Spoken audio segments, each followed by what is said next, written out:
皆さんこんにちは、シンガーソングランナーのスイです。本日は名古屋から骨盤周りのスペシャリストにやってきてもらいました。はい、厚見梨紗子ちゃんです。お願いします。お願いします。もう厚見梨紗子ちゃんはね、もう走り始めて3年で、もう今2時間49分で、昨日ね一緒にハイテクハーフマラソンも走ってたんですけども、なんと10分台19分出しまして、ついに切れました。すごいよね。一昨年の金沢、要は1年前の金沢で、サブ3を初めて達成して、で、数ヶ月前の金沢マラソンで、49分出されたということで、もう右肩上がりどんどん速くなっているんですけど、そして、気になるところです。梨紗子ちゃん、じゃあサブ A ガス、2時間40分台出すためにどんな練習してるのかなっていうのもちょっとお伺いしてますので、今日は学びの時間ですね。今日も学びの時間ですね。ちょっと楽しんでやっていきましょう。よろしくお願いします。お願いします。ちょっと競歩ちょっとやって、ちょっと競歩やってみてもらえる？ちょっとこっちに歩いてきて。ちょっともう、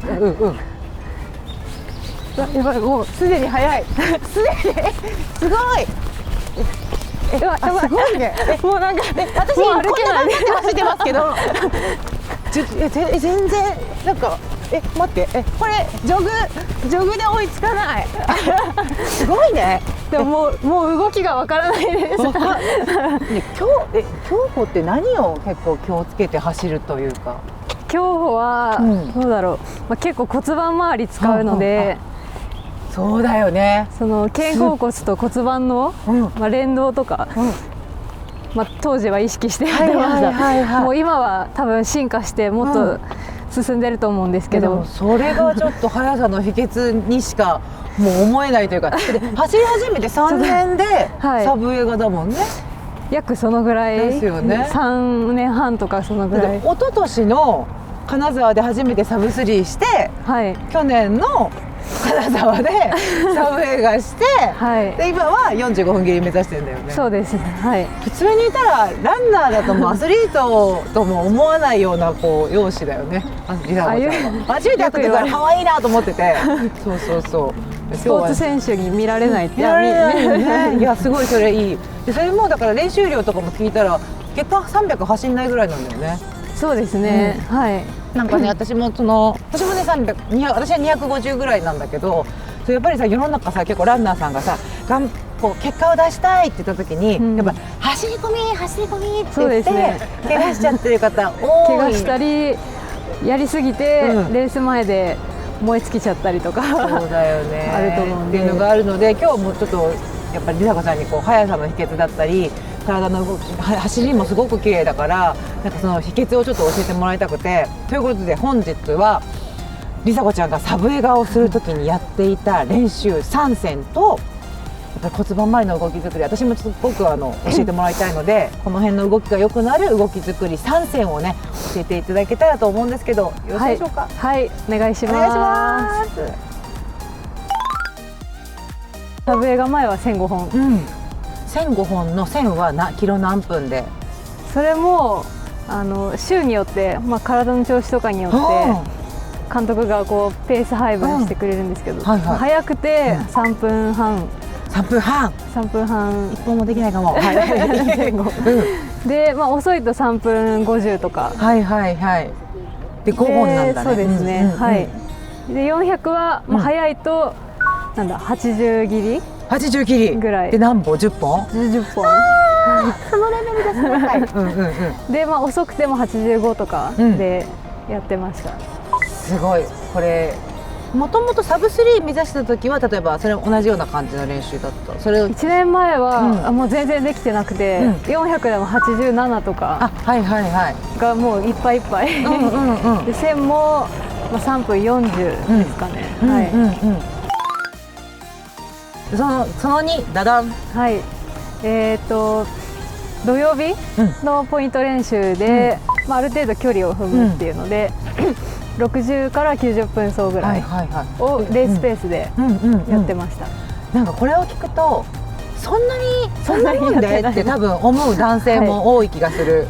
ペースもさ、速い方だとやっぱ3分半で回せちゃう人5本なんで、5本でいいのって思う方もいるかもしれない。でもやっぱ90分走をやって、60から90やってっていうのを確実にやるんでしょそれを。そうですね、あんまり外したことはないですね、これが結構マラソンの練習で大事なところでさ、なんかすごいことをポンってはできるけど確実に毎週ポンポンってやっていく、だから3日に1回ぐらいやっていくっていうのが積み重なるとすごい結果につながるよね。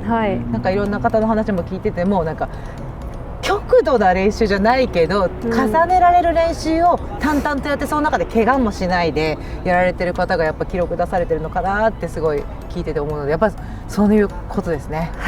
ありがとうございます。なので水曜日はポイント練習、そして土曜日のプチロング走。プチロング走、90だったらそんな疲労もたまらないもんね。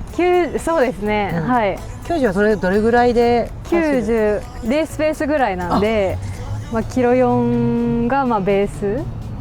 なかなか速いペース走でしたね。だいぶペース走速かった。でもそれでキロ4ってそんな速くないんだなっていうのをこう染み込ませて、レースで実際に走れるようになったかな。で本番のレースはサブ映画だから4分切って58とか、落ちても4分1桁で行こうっていうところで、そして3つ目はダダン。3つ目は今回サブ映画前はレースを結構詰め込んで、試合に出て自信つけていくっていうような感じで、結構ハーフ10キロとかのレースを、毎週入れてたかなと思います。毎週入れてた。ただ全部本気で走るんじゃなくて、ある程度目的を、レースの通過タイムでいくとか、余力を残してハーフを上がるとかね。そうですね。そういうこと。私今すごくちょうど悩んでたそれを昨日ハイテク走って、で大阪国際まで3週間なのね。で1週間前におもてなしマラソンという大会で10キロを走るんですけど、その間の来週どうしようと思ってハーフ1個出ようかなとか思う。でも昨日走ってるんじゃないですか。1週間はそれ詰めすぎ？どうだろう。りさこちゃんどれぐらい詰めてたの？でもペース走とかで出るならいいかな。りさこちゃんその詰めてた具合をね、なんか詰めてた具合を知りたい。10月29が金沢で、なんで1週間前から遡ってもらっていい？1週間前は入れなくて、2週前に東京レガシーハーフ何分で走ったの？21分43秒ぐらいです。それ自己ベストぐらい？これは自己ベストでした。そっか。自己ベストが2週間前に出て、自己ベスト出たけどそんなに辛くなかったってこと？辛かったです。追い込んで。あれはちょっとなんかハーフで80分切りたいと思って狙って出たんですけど、撃沈しました。それも2週間後に自己ベストで、その1週間前、その1週前は新潟で 10.6 キロクォーター。それは速さ的にはそうですね、ちょっと余力があるかなぐらい、足使い切らないぐらいで走りました。それがじゃあベストが出た3週間前。でその前は札幌でハーフ優勝してたよね。札幌マラソンで。あれはなんかそんな本気でっていう感じで、旅行メインでそこ気楽に行って何分で？あれは22分20秒ぐらいです。結構レース出た方が気持ちが上がるので、家の近くじゃないんだね。せっかくだと結構いい大会、せっかくなら楽しみたいなっていう、大事かもしれない。テンション上がる大会でちょっと楽しく追い込むみたいな、っていうのが3つ目でしたというところで、以上りさこちゃん的な3選は、まずは1つは水曜日のポイント練習、土曜日のロング走だけどレースペースのロング走、そしてもう一つにやっぱりレースにたくさん出て、ちょっといろいろ自分の自己把握をするっていうところがりさこちゃんの3選でございました。そして続いて、やっぱりすごい気になる、これはもうなんていうのかな、もうレベルに関係なくみんな使えるようになったらいいよねっていう骨盤周り。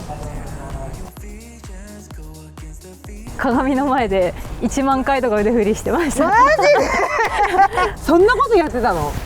だからあれだね、だからやっぱりさ、こう走行距離も大事だけど、こういうやっぱりプラスアルファの練習で